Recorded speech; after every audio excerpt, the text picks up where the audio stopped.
you make just one of these mistakes tonight, your heart may not survive until morning. And most people your age, especially over 55, are making at least 3 of them without even realizing it. I know that sounds dramatic, almost like clickbait, but hear me out for just a few minutes. What I'm about to share isn't hype. It's based on decades of real cases I've seen in my practice, and it could genuinely save your life or the life of someone you love. Tonight, we're diving deep into the silent mistakes that happen while you sleep. These aren't the obvious ones like eating junk food or skipping exercise. These are the quiet killers, the ones that cause no pain, trigger no alarms, give no warning signs, and offer no second chances. More importantly, I'll walk you through exactly how to fix them tonight before your head hits the pillow. Let me start with a story that still haunts me every time I think about it. A few years back, a man in his late 60s walked into my office for what he thought was just a routine checkup. He was the picture of doing well for his age, still driving himself everywhere, working part-time because he enjoyed staying busy, playing golf with friends on weekends. His blood pressure was mildly elevated, but nothing alarming. Cholesterol borderline, but we had it managed with diet and a low-dose statin. When I asked about his sleep, he just shrugged and said, "Not great, but who sleeps well at my age? It's normal, right?" That one sentence, "it's normal," that mindset is more dangerous than high cholesterol or smoking combined. 2 weeks later, his wife found him unresponsive in bed. No chest pain during the day, no shortness of breath he mentioned, no frantic 911 call in the middle of the night. Just silence. When I spoke with her afterward, tears in her eyes, she repeated what I'd heard too many times before. He kept saying he was just tired. We both thought it was normal aging. We didn't know.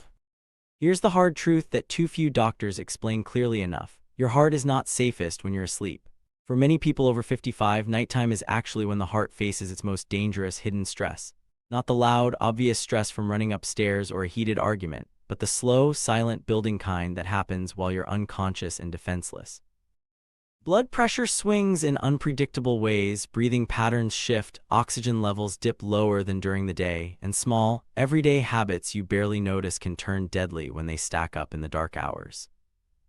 I'm Dr. Robert Harrison, and for over 3 decades, I've specialized in what happens to the heart during sleep.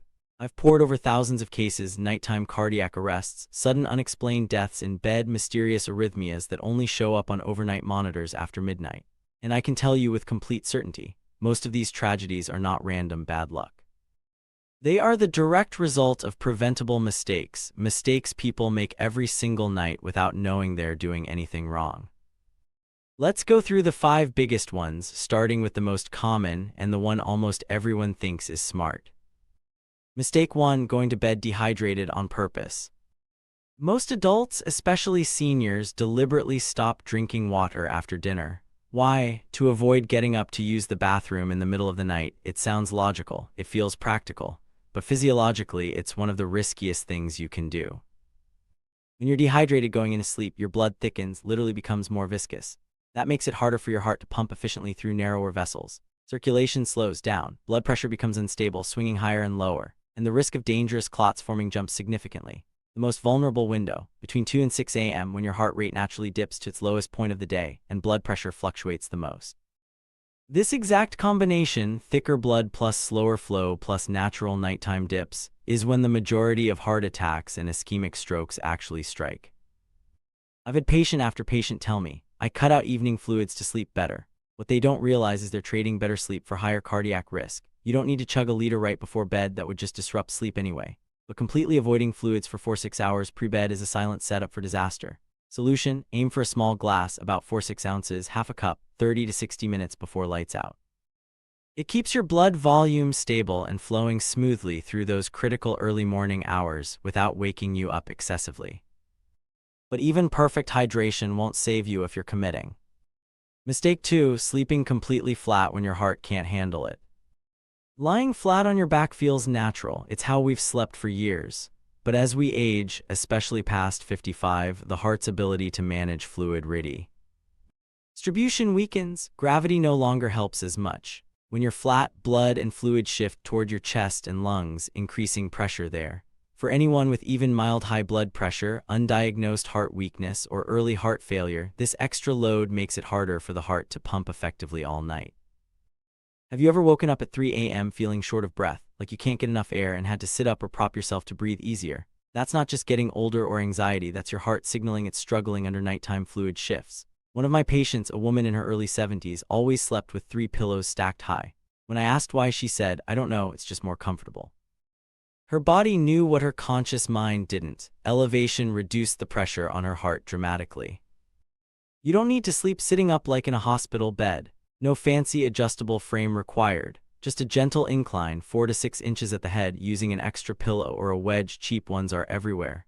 This simple change eases lung pressure, improves oxygenation, and cuts nighttime cardiac strain by a surprising amount. Posture helps, but it won't protect you from. Mistake 3. Taking the wrong helper before bed. Sleep aids are everywhere: over-the-counter nighttime pain relievers, melatonin gummies, herbal teas, prescription meds like Ambien or Trazodone. Most people see them as harmless shortcuts to rest. But in older adults, many interfere with breathing regulation, drop oxygen levels subtly, or destabilize heart rhythm, especially during deep sleep phases. I've reviewed too many cases where someone passed peacefully overnight, no struggle, no gasp, but autopsy or monitor data showed a medication tipped the balance.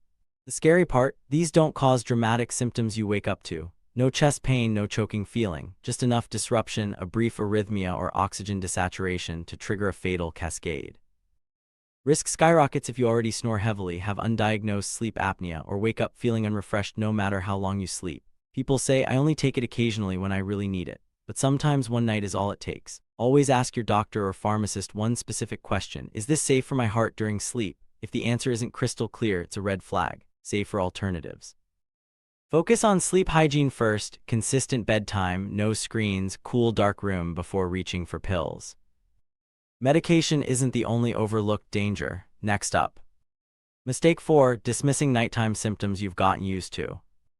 We're incredibly good at adapting. We normalize discomfort until it feels like background noise. Snoring like a freight train. My partner complains, but it's no big deal.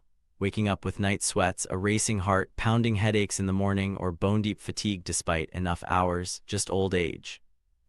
But your heart doesn't normalize the way your mind does. It tolerates strain until the breaking point. Loud snoring, observed breathing pauses, gasping or choking sounds, racing pulse at night, chronic morning headaches, or exhaustion that coffee can't fix. These are red flags for serious nighttime cardiac stress. The biggest culprit, sleep apnea, incredibly common, dangerously underdiagnosed. It causes oxygen to plummet repeatedly, forcing the heart to beat harder and faster under low oxygen stress.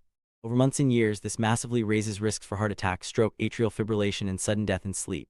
Many don't remember the episodes, their partner does. One patient laughed when I asked about his snoring. My wife says I sound like a chainsaw, but I sleep fine. Diagnosis and treatment: CPAP or oral device changed everything. Rhythm stabilized, energy returned, headaches vanished. Ignoring these doesn't make you tough, it makes you vulnerable. Listen to your body, or better, ask your sleeping partner. Finally, the mistake that ties it all together and often decides if the night is restorative or destructive. Mistake 5. Going to bed with a stressed heart. We think stress is a daytime issue: work pressure, family arguments, bad news, endless scrolling. But the state you carry into sleep dictates how your heart behaves for the next 6 to 8 hours. Go to bed tense, anxious, angry, or mentally wired. Your nervous system doesn't flip an off switch. Cortisol and adrenaline stay elevated. Heart rate remains higher than ideal. Blood pressure fails to dip as it should. A healthy nocturnal dip is 10–20%. Repair and recovery mode never fully kicks in. I've seen patients with normal daytime EKGs and stress tests, yet overnight monitors show dangerous arrhythmias. The common link: unresolved mental tension carried to bed. One woman told me, "Nighttime is when my thoughts scream the loudest." Exactly when her heart was under maximum strain. Heart attacks, strokes, and fatal rhythms peak in the early morning because the heart labored all night without true rest. The tragedy: most never connect the dots between pre-bed worry and what happened hours later. The good news: this is the easiest to fix. No meds, no gear, just a decision. Create a 20–30 minute buffer between your day and sleep. No heavy talks, no arguments, no doom scrolling, no stimulating TV. Dim lights, do gentle stretches, deep breathing. 4-7-8 technique works wonders. Prayer, meditation, or just sit quietly. Slow your breathing intentionally, your heart will follow. It's pure physiology. Calm signals trigger calm responses. Picture telling your heart directly, "You're safe now, you can rest."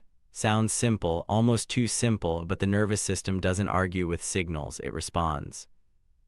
Zooming out, none of these 5 mistakes feel dangerous alone. They feel like harmless habits: skipping evening water, flat sleeping, occasional sleep pill, ignoring snoring, carrying stress to bed. But night after night, year after year, they compound. The heart reaches a tipping point quietly. People who suffer sudden nighttime events aren't reckless. They're usually doing what they've always done, what seemed normal. That's why awareness changes everything. Small tweaks create outsized protection. So tonight before bed, commit to these 5 gentle fixes. Sip a small glass of water 30-60 minutes before sleep. Keep circulation smooth. Elevate your upper body slightly. Reduce fluid pressure on lungs and heart. Question any sleep aid. Is it truly heart-safe during sleep? If unsure, skip or consult. Take nighttime symptoms seriously. Snoring, gasping, unexplained fatigue. Get checked for apnea. Give your heart a calm wind down. 20 minutes of peace to let stress hormones drop. These aren't drastic overhauls, they're quiet corrections, because sleep isn't just downtime, it's the nightly stress test for your heart. Low oxygen, slow circulation, shifting pressures. Don't make the test harder than it needs to be. One last thought I wish everyone understood sooner. When things go wrong in sleep, there's no warning bell, no chance to fight back. The heart doesn't announce it's had enough, it just stops. But the flip side is powerful. Support your heart at night and it becomes far more resilient by day. Better blood pressure control, steadier rhythm, less inflammation, sharper energy, clearer mind. So here's my question for you right now. Which of these 5 mistakes feels uncomfortably familiar? Not the scariest one, the one you've probably been doing without thinking. Be honest with yourself. If this made you rethink tonight's routine, do one more thing. Share this with someone you care about, your spouse, sibling, friend, parent. Because the most dangerous heart mistakes don't happen in the daylight. They happen silently in the dark while we sleep. And sometimes just knowing is enough to save a life. What do you think? Which one are you fixing first tonight? Drop it in the comments if you're watching this as a video. Stay safe, sleep well, and take care of that heart.